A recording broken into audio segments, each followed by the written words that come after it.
મિત્રોને જય સિયારામ। આજે આપણે ધોરણ 6 ગણિત વિષયમાં સ્વાધ્યાય 1.1માં પ્રશ્ન નંબર 3 જોવાના છે। તો પ્રશ્ન નંબર 3 આ પ્રમાણે છે। અલ્પવિરામ યોગ્ય રીતે મૂકો અને ભારતીય સંખ્યા લેખન પદ્ધતિમાં લખો। સૌથી પહેલા આપણને જે અંક આપેલો છે એમાં આપણે અલ્પવિરામ મૂકવાનું છે અને પછી તેને આપણે શબ્દમાં લખવાનું છે, બરાબર। તો હવે આપણે જ્યારે ભારતીય સંખ્યા લેખન કરવાનો હોય છે ત્યારે શું યાદ રાખવાનું કે પાછળનો 3 અંક, પછી અલ્પવિરામ આવશે, પછી આગળનો 2 અંક, પાછો આગળનો 2 અંક, આગળનો 2 અંક, આ રીતે સંખ્યા વધશે, બરાબર। એટલે કે અલ્પવિરામ ક્યાં આવશે? 762, અહીં અલ્પવિરામ આવશે 95, અલ્પવિરામ આવશે 75, અલ્પવિરામ આવશે અને 8, આ પ્રમાણે અલ્પવિરામ આવશે। તમારે ખાસ યાદ રાખવાનું છે કે જ્યારે ભારતીય જે સંખ્યા લેખન કરવામાં આવે છે ત્યારે પાછળથી 3 અંક છોડવાના છે, પછી વચ્ચે 2 અંક, પાછો 2 અંક, આ પ્રમાણે તમારે છોડતું જવાનું છે અને અલ્પવિરામ મૂકતા જવાનું છે, બરાબર। હવે આપણે એકમ દશક ગણીને આપણે એને શબ્દમાં લખીએ।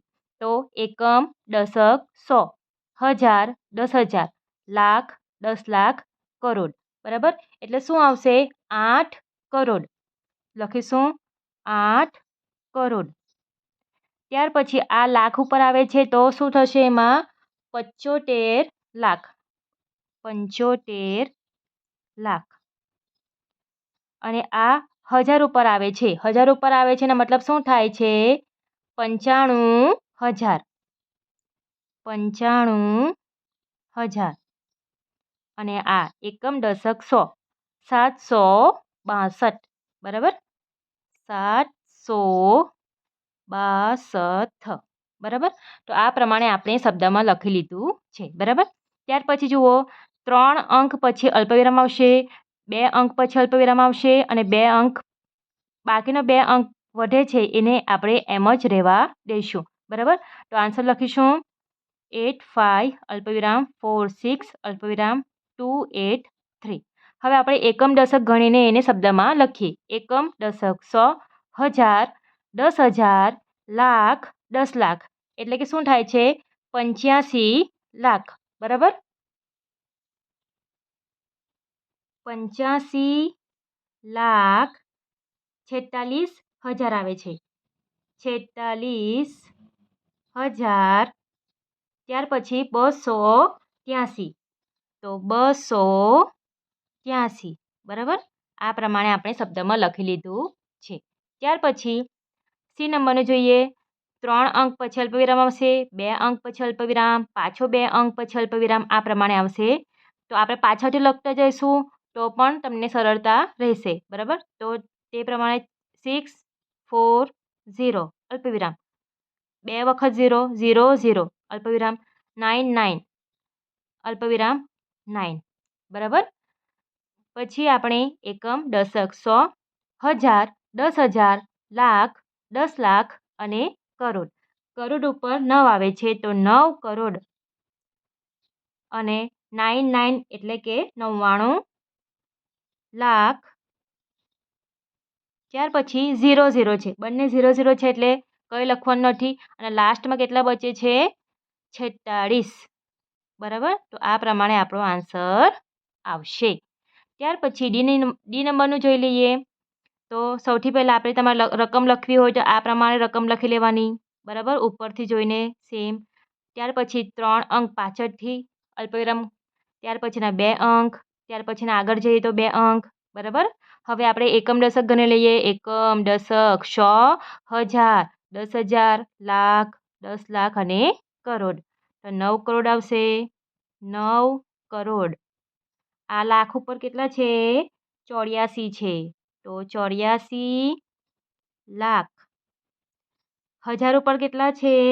32 છે, તો 32,000। અને આ કેટલા છે? 701, 701, બરાબર। તો આ પ્રમાણે આપણો પ્રશ્ન નંબર 3 પૂર્ણ થાય છે. જ્યારે ભારતીય આપણને કહેવામાં આવેલું હોય છે ત્યારે આપણે પાછળથી 3 અંક છોડવાના, પછી ફરી 2 અંક, ફરી 2 અંક, આ પ્રમાણે અંક છોડતા જવાના અને અલ્પવિરામ મૂકતા જવાના. ત્યાર પછી શું કરવાનું? એકમ, દશક, સો આ પ્રમાણે તમારે ગણતા જવાના. પછી તેના ઉપર કઈ કિંમત આવે છે એ લખી લેવાની. જેમ કે અહીં જુઓ, કરોડ ઉપર 8 આવે છે તો 8 કરોડ. લાખ ઉપર કેટલા છે? 75, તો 75 લાખ. હજાર ઉપર કેટલા છે? 95 છે તો 95,000. અને 100 ઉપર કેટલા છે? 7 છે તો 700. અને લાસ્ટમાં કેટલા બાકી વધે છે? 62, તો 62. આ પ્રમાણે પૂર્ણ થાય છે. હવે પ્રશ્ન નંબર 4 જોઈશું. પ્રશ્ન નંબર 4, આંતરરાષ્ટ્રીય પદ્ધતિ પ્રમાણે અલ્પવિરામ યોગ્ય રીતે મૂકો અને આંતરરાષ્ટ્રીય સંખ્યા લેખન પદ્ધતિમાં લખો. તો હવે આપણે આંતરરાષ્ટ્રીય એટલે કે ભારત સિવાયની જે પદ્ધતિ છે એ આપણે લખવાની છે. તો સૌથી પહેલાં તમારે આ જોઈ લેવાનું. તો એમાં જે છે કે આંતરરાષ્ટ્રીય જે સંખ્યા લેખન છે એમાં આંતરરાષ્ટ્રીય સંખ્યા લેખન પદ્ધતિમાં એકમ, દશક, સો, હજાર અને મિલિયનનો ઉપયોગ થાય છે. બરાબર. અને એમાં દર 3 અંકો પછી અલ્પવિરામનો ઉપયોગ કરવામાં આવે છે. બરાબર. 3 અંક છોડીને આપણે એમાં અલ્પવિરામ મૂકવામાં આવે છે. પેજ નંબર 10 ઉપર આ આપેલું છે માહિતી. તમારે અવશ્ય વાંચી લેવી. બરાબર. હવે આપણે આપણા પ્રશ્ન તરફ આગળ વધીએ. તો એમાં શું કરવાનું છે? જે ફર્સ્ટ દાખલો જે છે એમાં પાછળથી 3 અંક, પછી પાછળ 3 અંક, 3 અંક, 3 અંક, આ રીતે તમારે અલ્પવિરામ મૂકવાના છે. તો સૌથી પહેલાં આપણે જે રકમ છે એ રકમ સેમ રકમ આપણે નીચે લખી લઈએ. પાછળથી 3 અંક છોડીને આપણે અલ્પવિરામ મૂકવાનું છે. તો આ 1, 2, 3 અલ્પવિરામ, 1, 2, 3 અલ્પવિરામ. ફરી અંક જો મોટો હોય તો 3 અંક છોડવાના અને પછી અલ્પવિરામ મૂકવાનું.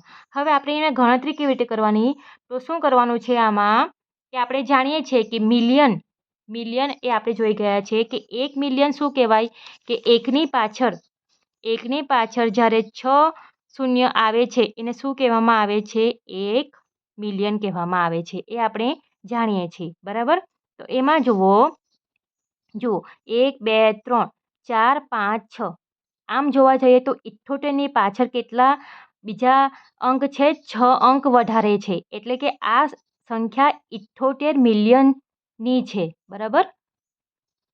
અને એમાં શું કહેવામાં આવેલું છે કે એમાં જે છે એમાં કે એકમ, દશક, સો અને પછી એકમ, દશક, સો, હજાર અને પછી એમાં મિલિયનનો સમાવેશ થાય છે. જ્યારે આપણે ભારતમાં શું હોય? એકમ, દશક, સો, હજાર, 10,000, લાખ, 10 લાખ, કરોડ, આ પ્રમાણે હોય. જ્યારે આમાં શું કરવાનું હોય છે કે એકમ, દશક, સો, હજાર અને પછી મિલિયનનો સમાવેશ થાય છે. બરાબર. તો એમાં એકમ, દશક, સો અને વચ્ચેનું જે હોય છે એ હજારનું લેવાનું છે અને જે આગળનું હોય તેને આગળનું એટલે કે તે મિલિયનમાં લેવાનું છે. તો મિલિયનમાં કેટલા છે? અહીંયા 78 મિલિયન લખવાનું છે. બરાબર. તો આપણે લખીશું 78 મિલિયન. હવે જુઓ એમાં 3 અંક છે 9, 2 અને 1 એટલે કે 921. 921 અને આ લાઈન શાની છે? હજારની છે. એટલે કે 921,000 અને પાછળનો અંક 0, 9, 2 એટલે કે પાછળનો અંક ફક્ત શું બચે છે? 92. બરાબર. 92 એટલે કે 92. ત્યાર પછી બી નંબરનું જે રકમ આપેલી છે એ આપણે લખી લઈએ 745228 3 અંક પછી અલ્પવિરામ, ફરી 3 અંક પછી અલ્પવિરામ. આ એકમ, દશક, સો અને આ આખું જે છે એ હજારનું કહેવાય અને આ જે છે એ મિલિયન આવશે. એટલે કે 7 ઉપર મિલિયન છે તો 7 મિલિયન. બરાબર. હવે જુઓ 4, 5, 2 એટલે કે 452. 452. પછી આ જે લાઈન છે એ હજારની લાઈન છે. વચ્ચેનો ભાગ જે છે એટલે પાછળ શું લખવાનું? પછી 1000 લખવાનું. બરાબર. અને આ 283 એટલે કે એકમ, દશક, સો. 100 ઉપર કેટલા છે? 2 છે. 200. બરાબર. 200 પછી 83 એટલે કે કેટલા થશે? 83 થશે. 83. બરાબર. આ રીતે આપણો આન્સર આવે છે. ત્યાર પછી સી નંબરનું જે છે એ લખી લઈશું 99985102. 3 અંક પછી અલ્પવિરામ, 3 અંક પછી અલ્પવિરામ. બરાબર. આ એકમ, દશક, સો અને આ આખું જે છે એ હજારની લાઈન છે અને આ જે આગળની સંખ્યા છે એ મિલિયન છે. તો 99 છે. બરાબર. 99 મિલિયન. બરાબર. 99 મિલિયન. ત્યાર પછી 985. 985,000. કારણ કે આ હજારની લાઈન છે ને, પરંતુ 3 આંકડાને આપણે જોઈએ તો 985,000. પછી પાછળનું 102. 102. બરાબર. ત્યાર પછી લાસ્ટ નંબરને જોઈ લઈએ તો સૌથી પહેલાં આપણે જે રકમ છે એ સેમ આપણે નીચે લખીશું. 3 અંક પછી અલ્પવિરામ, 3 અંક પછી અલ્પવિરામ. બરાબર. હવે જુઓ, આ એકમ, દશક, સો અને આ આખું જે છે હજારનું છે અને આગળ જે છે એ મિલિયનનું છે. તો અહીં કેટલા આવે છે? 48 મિલિયન. બરાબર. મિલિયન. હવે 3 અંક. 3 અંકમાં 049 છે. બરાબર. એટલે કેટલા થાય? 49. 049 એટલે કે 49. 49. અને આ લાઈન પાછી કોની છે? તો હજારની છે. તો 49,000. બરાબર. હવે પાછળનું શું છે? 831. એકમ, દશક, સો.